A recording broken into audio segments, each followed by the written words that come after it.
Hello friends, எல்லாருக்கும் வணக்கம். பொதுவாக காரக்குழம்பு அப்படின்னாவே நம்ம எல்லாருக்குமே ரொம்ப ரொம்ப பிடிக்கும். ஏன்னா அது சாப்பாட்டோட வச்சு சாப்பிட்றதுக்கு ரொம்ப அருமையாக இருக்கும். அந்த வகையில் இன்றைக்கி நம்ம நிக்கிஸ் கிச்சனில் ரொம்ப சூப்பர் நல்ல டேஸ்டான கத்திரிக்காய் காரக்குழம்பு எப்படி பண்ணுறதுன்னு பார்க்கலாம். நல்லா எண்ணெய் மிதக்க சாதத்தோடு போட்டு சாப்பிட்றதுக்கு ரொம்ப ருசியாக இருக்குங்க. குயிக்காக இது எப்படி பண்ணுறதுன்னு பார்த்துடலாம் வாங்க. கத்திரிக்காய் காரக்குழம்பு பண்ணுறதுக்கு ஒரு கடாயில் 2 டேபிள் ஸ்பூன் நல்லெண்ணெய் சேர்க்குறேன். எண்ணெய் சூடானதும் 1 டீஸ்பூன் கடுகு, 1/2 டீஸ்பூன் சீரகம், ஒரு 10லேருந்து 15 போல் வெந்தயம், கடுகு பொரிஞ்சதும் கருவேப்பிலை போட்டுறேன். கூடவே 2 காஞ்ச மிளகா, அப்புறமா சின்ன வெங்காயம் சேர்த்துக்கலாம். ஒரு 15லேருந்து 20 போல் சின்ன வெங்காயம்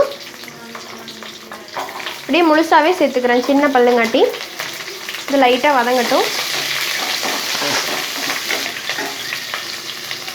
இப்போ வெங்காயம் லைட்டாக வதங்கினதும் இதில் ஒரு 10 பல் பூண்டு, சின்ன பல்லாக 10, அதையும் சேர்த்து ரெண்டுமே இப்போ லைட்டாக சாஃப்ட் ஆகிறது வரைக்கும் நல்லா வதக்கிக்கலாம். இப்போ பாருங்கள், வெங்காயம் நல்லா சாஃப்டாக வதங்கிடுச்சு. இப்போ இதில் மீடியம் சைஸில் 2 தக்காளியை லைட்டாக கோர்ஸாக அரைச்சிருக்கேன். இப்படி சேர்த்தா கொஞ்சம் நல்லா கிரேவி கிடைக்கும். அதனால் இதோட பச்சை வாசம் போகிற அளவுக்கு நல்லா வதக்கிக்கலாம். இப்போ பாருங்கள், தக்காளியோட பச்சை வாசம் போய் நல்லா எண்ணெய் பிரிஞ்சு வந்துருச்சு. இப்போ இந்த ஸ்டேஜில் ஒரு 1/4 டீஸ்பூன் மஞ்சள்தூள், 1 டீஸ்பூனை விட கம்மியாகவே மல்லித்தூள், அடுத்ததாக இதில் 1 டீஸ்பூன் சாம்பார் தூள் சேர்க்குறேன். உங்கள்கிட்ட சாம்பார் தூள் இல்லைன்னா குழம்பு மிளகாய் தூள் இல்லாட்டி தனி மிளகாய் தூள் கூட சேர்த்துக்கலாம். இப்போ இதை சேர்த்துட்டு கலந்துக்கலாம். ஸோ இந்த மாதிரி நல்லா கலந்து விட்டதுக்கப்புறமா நம்ம இதில் கத்திரிக்காய் சேர்க்கலாம். கத்திரிக்காய் இந்த பாருங்கள், இந்த மாதிரி ஒரு முழு கத்திரிக்காவை 4ஆக ஸ்லிட் போட்டிருக்கேன்.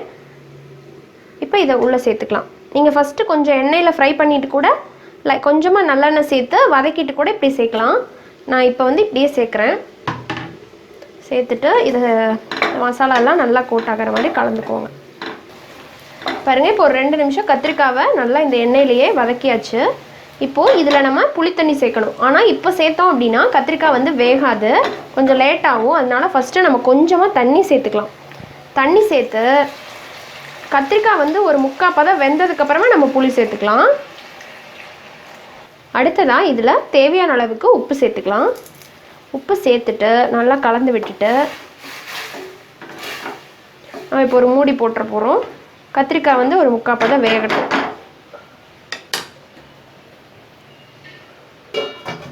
ஒரு 7 நிமிஷம் ஆயிருக்கு.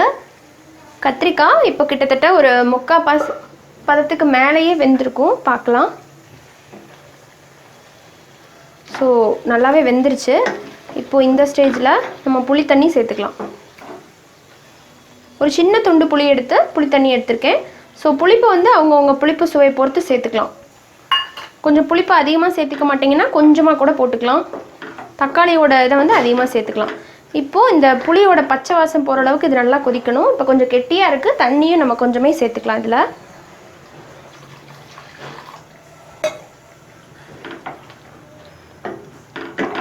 ஸோ இது நல்லா வற்றி வரட்டும், பார்க்கலாம். ஒரு 5 நிமிஷத்துக்கு அப்புறமா குழம்பு சூப்பராக ரெடி ஆகிடுச்சு. பாருங்கள், ஜம்முன்னு வாசனையோட கத்திரிக்காய் காரக்குழம்பு ரெடி. நல்லா வற்றி வந்திருக்கு, எண்ணெயெல்லாம் தெளிஞ்சு சூப்பராக ரெடி ஆகிடுச்சு. இப்போ ஃபைனலாக இதில் நம்ம புளிப்பு காரம் எல்லாமே ஆட் பண்ணியிருக்கோம் இல்லைங்களா. கொஞ்சமாக இனிப்பு சேர்க்கணும். இந்த மாதிரி புளிக்குழம்பு எல்லாத்துக்குமே கடைசியாக கொஞ்சோண்டு ஸ்வீட் சேர்த்தோம் அப்படின்னா எல்லாமே பேலன்ஸ் ஆகி நல்ல டேஸ்ட்டாக இருக்கும். நான் லாஸ்ட்டாக சின்ன வெங்காய காரக்குழம்பு, பூண்டு குழம்பு, அப்புறமா வெண்டைக்காய் காரக்குழம்பு போடையிலெல்லாம் வெள்ளைத்தூள் கடைசியாக ஆட் பண்ணியிருப்பேன். அப்போ எல்லாருமே கேட்டிருந்தீங்க வெள்ளைத்தூள் அப்படின்னா என்ன அப்படின்ட்டு. வெல்லம் கடையில் வாங்குகிறோம் இல்லைங்களா, அச்சு வெல்லம் கட்டி வெல்லம் அப்படின்ட்டு 2 கிடைக்கும், 2 வகையில். அதில் நான் கட்டி வெல்லத்தை வாங்கிட்டு தூள் பண்ணி வச்சுருக்கேன். அதை தான் நான் ஃபைனலாக போடுவேன். நீங்கள் கட்டி வெல்லம் தூள் பண்ணி இல்லை உங்கள்கிட்ட இல்லை அப்படின்னா நாட்டு சர்க்கரை இருந்தால் கூட நீங்கள் யூஸ் பண்ணிக்கலாம், ப்ரௌன் சுகர் யூஸ் பண்ணிக்கலாம். ஆனால் வெள்ளை சர்க்கரை சேர்க்க வேண்டாம், அது டேஸ்ட் கரெக்டாக இருக்காது. இப்போ இதில் கடைசியாக நாட்டு சர்க்கரை தான் இன்றைக்கி நான் சேர்க்குறேன். 1 டீஸ்பூன் அளவுக்கு போட்டுக்கலாம். இது மாதிரி போட்டோன்னா நல்லா டேஸ்ட்டாக இருக்கும். லைட்டாக கலந்து விட்டதுக்கப்புறமா ஃபைனலாக நம்ம இதில் கொஞ்சோண்டு கருவேப்பிலை போட்டு நம்ம இறக்கிடலாம். இங்கே மல்லித்தலை கூட சேர்த்துக்கலாம். அவ்வளோதான், சூப்பரான கத்திரிக்காய் காரக்குழம்பு ரெடி. கத்திரிக்காய் சூப்பராக வெந்திருக்கு பாருங்கள். இந்த கத்திரிக்காய் காரக்குழம்பு சாப்பாட்டுக்கு ரொம்ப ஒரு சூப்பரான காம்பினேஷன். இதோட ஒரு அப்பளம் வச்சு சாப்பிட்டிங்கன்னா ரொம்ப ஃபுல்ஃபில்லாக இருக்கும். அப்படி இல்லை அப்படின்னா நீங்கள் தயிர் சாதத்துக்கு இதை தொட்டுட்டு கூட சாப்பிட்லாம்.